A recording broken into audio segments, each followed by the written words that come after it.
మన బ్రహ్మ మయ బ్రహ్మ తుష్ట బ్రహ్మ శిల్పి బ్రహ్మ విశ్వజ్ఞ బ్రహ్మ. ఇప్పుడేమంటున్నారు? కమ్మరోళ్ళు, ఒడ్లోళ్ళు, కంచరోళ్ళు, కాశోళ్ళు, అవసరోళ్ళు పేర్లు మారుకుంటూ వచ్చినాయి. కానీ ఇవి చెప్పుకోకూడదు. ఈ కమ్మరి వడ్ల ఇవన్నీ చెప్పుకోకూడదు. మీరు ఎవరంటే విశ్వబ్రాహ్మణం. ఐదుగురం ఒక్కటే విశ్వబ్రాహ్మణం. మరి విశ్వబ్రహ్మ అంటున్నారు, విశ్వకర్మ అంటున్నారు. విశ్వబ్రహ్మ అంటే అర్థం ఏంటి? ఈ విశ్వకర్మ అంటే అర్థం ఏంటి? విశ్వబ్రహ్మ, విశ్వం అంటే ప్రపంచం, బ్రహ్మ అంటే పుట్టించినటువంటి వారు. ఈ ప్రపంచాన్ని పుట్టించినప్పుడు విశ్వబ్రహ్మ అయింది. మరి విశ్వకర్మ, విశ్వం అంటే ప్రపంచం, కర్మ చేసేదంతా కర్మని. నువ్వు చేసేదంతా కర్మని. అన్ని చేయాలయ్యా, నువ్వు వేయాల. మంచి చేస్తున్నావు, చెడ్డ చేస్తున్నావు. వాడు తీసుకుపోయి ఏం చేస్తాడో నీకే వెనక. వాడొచ్చి అయ్యా నాకు విగ్రహం, దేవతా విగ్రహం కావాలన్నాడు, చేసిచ్చినావు. అయ్యా నాకు పెళ్లి అవుతుంది, పుస్తబట్టలు కావాలన్నాడు, చేసిచ్చాడు. అయ్యా నేను ఇంట్లో కూరగాయలు కోసుకోవాలి, కొడవలన్నాడు, చేసిచ్చాడు. అయ్యా నా పొలంలో అన్ని ముళ్ళ చెట్లు నీ కొడతలకు గొడ్డలు కావాలి, చేసిండు. గడపార వేసిండు, పార వేసిండు, అవన్నీ వాళ్ళకి ఇచ్చినావు. వాడు తీసుకుపోయేటప్పుడు మంచిగా తీసుకుపోయిండు. కానీ తీసుకుపోయి ఏం చేసిండు? కూరగాయలు కోసిండు, మొక్కలు కోసిండు, చెట్లను నరికిండు, మేకలు కోసిండు, కోళ్లను కోసిండు, మందిని కోసిండు.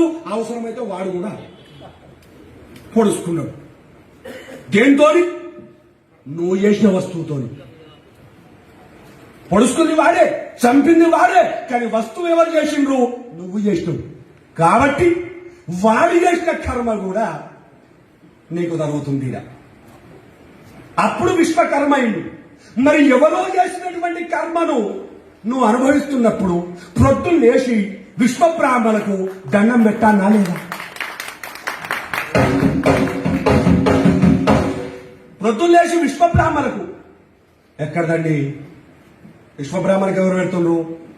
మొన్నటిదాకా బ్రాహ్మణులకు పెడుతున్నారు, ఇప్పుడు వాళ్ళకు కూడా పెడతలేరు. కానీ మొన్నటిదాకా బ్రాహ్మణులకు పెడుతున్నారు. విశ్వబ్రాహ్మణులకు పెట్టానా, బ్రాహ్మణులకు పెట్టానా? ఇది ఇట్లుండదు. ఇంట్లో కూడా ఇద్దరు ఉంటారు, తల్లి భార్య. మరి ప్రొద్దులు లేచి తల్లిదండ్రుల దండం పెట్టానా, భార్యకు దండం పెట్టానా?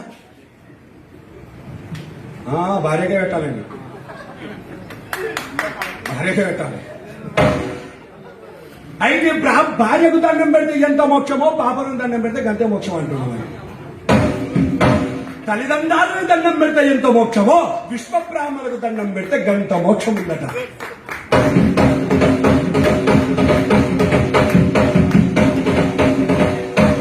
అటువంటి యొక్క విరాట్ విశ్వబ్రహ్మ పంచముఖములు యందు బ్రహ్మజాతి, భుజముల యందు క్షత్రియుడు, తొడల యందు వైశ్యుడు, పాదముల యందు శూద్రుడు, పాదన్నకేల